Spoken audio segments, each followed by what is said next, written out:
வணக்கம் நண்பர்களே, நான் உங்கள் Giridhar. Poco M3 Pro 5G mobile phone. இந்த மொபைல் ஃபோனுடைய அன்பாக்சிங் மற்றும் அறிமுக விமர்சனம் நம்ம சேனலில் ஏற்கனவே நீங்கள் பார்த்துருப்பீங்க. பார்க்கலன்னா அதை பார்க்குறதுக்கான லிங்க் மேலே விடுறேன், டிஸ்கிரிப்ஷன்லையும் நான் போட்டு விடுறேன். ஸோ இன்றைக்கி இந்த பதிவில் இந்த Poco M3 Pro மொபைல் ஃபோனுடைய முழு விமர்சனத்தை பார்த்துருவோம்.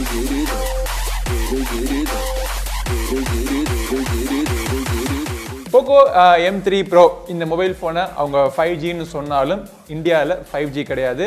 அப்படி இந்த மொபைல் ஃபோனில் எல்லா பேண்டுக்கான சப்போர்ட்டும் கிடையாது. ஸோ 5G அப்படிங்கிற அந்த டேக்கை நம்ம தள்ளி வச்சுட்டு வெறும் Poco M3 Pro மொபைல் ஃபோனை எப்படி இருக்குது அப்படிங்கிறத நம்ம பார்ப்போம். இந்த மொபைல் ஃபோன் ஒரு 3 கலர் வேரியண்ட்டில் அவைலபிளாக இருக்குது.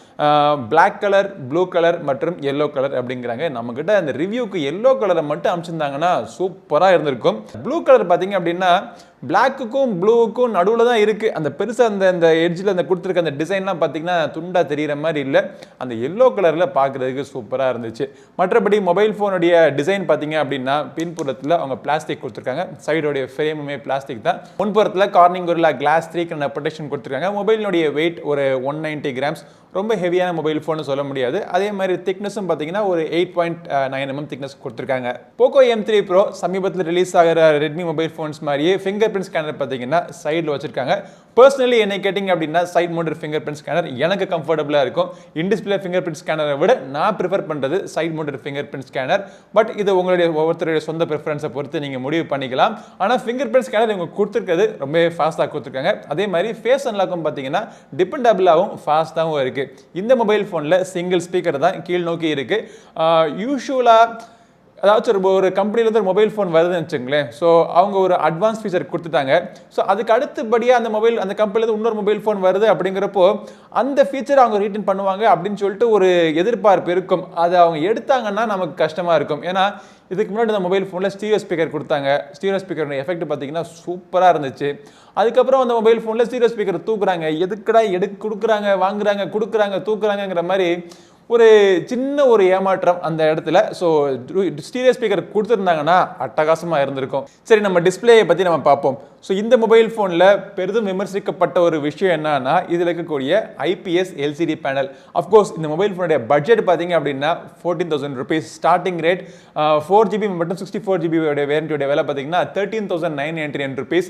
6GB மற்றும் 128GB வேரியண்ட்டுடைய விலை 15,999 rupees. இந்த பிரைஸ் ரேஞ்சில் அவங்க AMOLED பேனல் கொடுத்துருந்தாங்க அப்படின்னா ரொம்பவே காம்படிட்டிவாக இருந்திருக்கும். பட் LCD பேனலா AMOLED பேனலா அப்படிங்கிறத பற்றி நான் பேசலை. இவங்க கொடுத்துருக்கிற LCD பேனல் பிரைட்னஸ் பார்த்தீங்க அப்படின்னா கொஞ்சம் கம்மியாக தான் இருக்குது. கலர்ஸினுடைய ரீப்ரொடக்ஷன் எல்லாமே நல்லா தான் இருக்குது. ஆனால் பிரைட்னஸ் மட்டும் கொஞ்சம் இன்க்ரீஸ்டாக கொடுத்துருந்தாங்கன்னா இன்னுமே நல்லா இருந்திருக்கும்.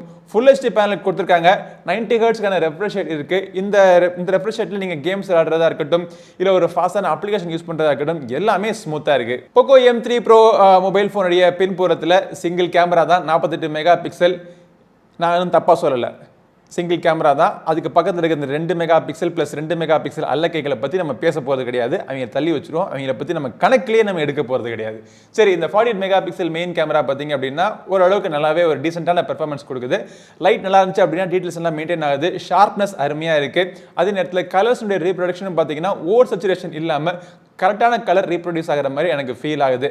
டைனாமிக் ரேஞ்சும் பார்த்தீங்கன்னா ஓரளவுக்கு நல்லா இருக்குது. அதாவது அண்டர் எக்ஸ்போஸ் இருக்கிற ஏரியா பார்த்தீங்கன்னா கொஞ்சம் தூக்கி காமிச்சு ஓவராலாக உங்களுக்கு சமமாக எக்ஸ்போஸ் இருக்கிற மாதிரி ஃபோட்டோஸ்லாம் நல்லாவே இருக்குது. லோ லைட்டோடைய பெர்ஃபார்மன்ஸ் ரொம்ப ஒன்றும் டாப் டக்கர்னு சொல்ல முடியாது. இந்த ப்ரைஸ் ரேஞ்சுக்கு இந்த பட்ஜெட்டுக்கு ஓகே அப்படின்னு சொல்லலாம். யூஸ்வலாக மீடியாடெக் மொபைல் ஃபோன்ஸ் இருக்கக்கூடிய பெர்ஃபார்மன்ஸ் நல்லா இருக்கும். ஆனால் இன்னுமே பார்த்தீங்கன்னா இமேஜ் ப்ராசஸிங்கில் வந்து மீடியாடெக்கில் கொஞ்சம் பின்தங்கி தான் இருக்குது ஸ்னாப் ட்ராகன் கம்பேர் பண்ணி பார்க்குறப்போ. ஸோ ப்ராபப்ளி அதனால தான் ஒரு வேலை எனக்கு இந்த மொபைல் ஃபோனில் இருக்கக்கூடிய கேமரா இதுக்கு முன்னாடி வந்த Poco M சீரீஸில் வந்த மொபைல் ஃபோன்ஸ்லாம் பார்க்குறதுக்கு அதுவே நல்லா இருந்துச்சுடா அப்படின்னு எனக்கு தோணுதோ என்னமோ தெரியல எனக்கு. பட் ஃப்ரண்ட்டில் பார்த்தீங்கன்னா 8 மெகா பிக்சலுக்கான ஒரு செல்ஃபி கேமரா தான் கொடுத்துருக்காங்க. ஸோ இந்த கேமரா வச்சு ஃபோட்டோ எடுக்கிறப்போ லைட் நல்லா இருந்துச்சுன்னா செல்ஃபி சூப்பராக வருது. லைட் கம்மியாக இருந்துச்சு அப்படின்னா செல்ஃபி சுமாராக தான் இருக்கு. வீடியோக்குமே 4K வீடியோக்கான சப்போர்ட்லாம் கிடையாது. 1080 வீடியோஸ்க்கான சப்போர்ட் தான் கொடுத்துருக்காங்க. ஆனால் எலக்ட்ரானிக் இமேஜ் ஸ்டெபிலைசேஷன் ஓரளவுக்கு ஸ்மூத்தாகவே ஒர்க் ஆகுது. இந்த Poco M3 Pro மொபைல் ஃபோனுடைய ப்ராசஸர் பார்த்தீங்கன்னா மீடியாடெக்னுடைய Dimensity 700 அப்படின்னு சொல்லக்கூடிய ஒரு ப்ராசஸர் அவங்க கொடுத்துருக்காங்க. இந்த ப்ராசஸர் பார்த்தீங்கன்னா 7 nanometer டெக்னாலஜியில் வந்து ஒரு ப்ராசஸர். இந்த ப்ராசஸர் மெயினாக அவங்க யூஸ் பண்ணதுக்கான காரணம் 5G அவங்க கொடுக்கணும் அப்படிங்கிறதுக்காக. ஆனால் இந்தியாவில் தான் 5G இல்லையே. 5G வரப்போ அதை பற்றி பேசுவோம் நம்ம. பட் இந்த மொபைல் ஃபோனில் இருக்கக்கூடிய பெர்ஃபார்மன்ஸ் பார்த்தீங்க அப்படின்னா எனக்கு ரொம்ப திருப்திகரமாக இல்லை. அதாவது கேம்ஸ் விளையாடுறதுக்கு நல்லா இருக்குது, ஆனால் கொஞ்சம் ஸ்டட்டர் ஆகிற மாதிரி எனக்கு தெரியுது. ஸோ இதை விட கம்மியான ப்ரைஸ் ரேஞ்சில் இருக்கக்கூடிய மொபைல் ஃபோனில் எப்படி பெர்ஃபார்மன்ஸ் உங்களுக்கு ஹை அண்ட் கேம்ஸில் விளையாடுறப்போ இருக்குமோ அதே மாதிரி பெர்ஃபார்மன்ஸ் இதில் கிடச்சிது. இந்த ப்ரைஸ் ரேஞ்சில் இருக்கக்கூடிய மற்ற மொபைல் ஃபோனை நம்ம கம்பேர் பண்ணி பார்க்குறப்போ ஸ்மூத்தான பெர்ஃபார்மன்ஸ் இல்லை அப்படின்னு தான் எனக்கு தோணுச்சு. கேமுடைய கிராஃபிக்ஸ்லாம் ஸ்மூத்தாக இருக்குது, ஆனால் ஃப்ரேம் ட்ராப் அங்கங்கே நான் நோட் பண்ணேன் விளையாடுறப்போ. ஆனால் எவ்வளோ நேரம் விளையாண்டாலும் மொபைல் ஃபோனில் ஹீட்டிங் இஷ்யூஸ்லாம் கிடையாது. கேம்ஸ்க்கு மட்டும் கிடையாது, மற்ற சாதாரண அப்ளிகேஷன் யூஸ் பண்ணுறப்போ கூட ஹீட்டிங் பிரச்சனை சுற்றுற அந்த மொபைல் ஃபோனில் கிடையாது. போக்கோ மொபைல் ஃபோன்ஸ்க்காகவே பிரத்யேகமாக வடிவமைக்கப்பட்ட போகோ MIUI. ஸோ இந்த யூஐயில் வந்து எப்பவுமே போக்கோ மொபைல் ஃபோன்ஸில் ஆட்ஸ் இருக்காது. ஸோ அதே மாதிரி இந்த மொபைல் ஃபோன்லையும் ஆட்ஸ் சுத்தரவாக கிடையாது. 12.5 இன்னும் அவங்க கொடுக்கலதில்ல, 12.5 வரும்னு எதிர்பார்க்குறோம். Android 11 மேலே ஸ்கின் பண்ணி இப்பொழுதைக்கு கொடுத்துருக்காங்க. ப்ளோட்வேர்ஸ் ஒரு சில ப்ளோட்வேர்ஸ் இருக்க தான் செய்யுது, அதை ரிமூவ் பண்ணால் நீங்கள் ரிமூவ் பண்ணிக்கலாம். இந்த போக்கோ M3 Pro மொபைல் ஃபோனுடைய பேட்டரி பார்த்தோம்னா 5000 mAh பேட்டரி கொடுத்துருக்காங்க. அந்த பேட்டரினால தான் மொபைல் ஃபோன் கொஞ்சம் வெயிட்டாகவும் திக்காகவும் இருக்குது. ஆனால் அந்த பேட்டரியை சார்ஜ் பண்ணுறதுக்கு பாக்ஸுக்குள்ளே 18 வாட் சார்ஜர் தான் கொடுத்துருக்காங்க. ஸோ 18 வாட் சார்ஜர் அப்படிங்கிறப்போ 5000 mAh பேட்டரி நீங்கள் சார்ஜ் பண்ணுறதுக்கு கிட்டத்தட்ட 3 மணி நேரம் ஆயிடுது. ஆனால் நீங்கள் ஓவர் நைட்டு நீங்கள் சார்ஜ் போட்டு நீங்கள் யூஸ் பண்ணி வச்சுங்களேன். ஸோ நெக்ஸ்ட் டே காலையில் எடுத்து நம்ம மொபைல் ஃபோனை யூஸ் பண்ண ஆரம்பித்தோம் அப்படின்னா அதுக்கு அடுத்த நாள் வரைக்கும், அதாவது 2 days வரைக்கும் மொபைல் ஃபோனில் சார்ஜ் கல் மாதிரி நிற்கிது. ஸோ நம்பிக்கையான ஒரு பேட்டரி பர்ஃபார்மன்ஸ் இந்த போக்கோ M3 Proவில் கண்டிப்பாக கிடைக்கும். ஓவராலாக இந்த போக்கோ M3 Pro மொபைல் வாங்கலாமா வேணாமான்னு கேட்டிங்க அப்படின்னா, டிசைன் நல்லா இருக்குது, டிஸ்பிளே கொஞ்சம் பிரைட்னஸ் கம்மியாக இருக்குது, கேமரா ஆவரேஜாக இருக்குது, பெர்ஃபார்மன்ஸும் பார்த்தீங்கன்னா ரொம்ப ஒன்றும் சூப்பர் கிடையாது, பேட்டரி மட்டும் டிபெண்டபிளாக இருக்குது. ஸோ உங்களுக்கு என்ன வேணும், உங்களுக்கு என்ன முக்கியம் அப்படிங்கிறத பார்த்து நீங்கள் முடிவு பண்ணிக்கலாம். ஆனால் இதை விட இந்த ப்ரைஸ் ரேஞ்சில் நிறைய மொபைல் ஃபோன்ஸ், நிறைய ஆப்ஷன்ஸ் நம்ம பார்த்துட்டோம். கொஞ்சம் காசு நீங்கள் கூட போட்டிங்கன்னா ஐக்யூனுடைய Z3 பார்த்தீங்கன்னா ஒரு 18,000 19,000க்கு அந்த மொபைல் ஃபோனே சூப்பராக இருக்குது. இல்லை அந்த வேலைக்கெல்லாம் போக முடியாது அப்படின்னு நினச்சிங்கன்னா அப்படின்னா கண்டிப்பாக நீங்கள் ரெட்மி Note 10 கூட நீங்கள் வாங்கலாம். அதில் 5G இல்லையே, இதில் 5G கொடுத்துருக்கானே அப்படின்னு நினைக்காதீங்க. 5G இந்தியாவுக்கு எப்போ வருதோ அப்போ நம்ம பார்த்துக்கலாம். ஆக இந்த போக்கோ M3 Pro மொபைல் ஃபோனுடைய ரிவ்யூ உங்களுக்கு உபயோகமாக இருக்குன்னு நினைக்கிறேன். பிடிச்சிருந்தா லைக் பண்ணுங்கள், வீடியோ உங்கள் நம்பரோட ஷேர் பண்ணுங்கள், உங்களுடைய எண்ணங்களை கீழே கமெண்ட் செக்ஷனில் ஷேர் பண்ணிக்கங்க.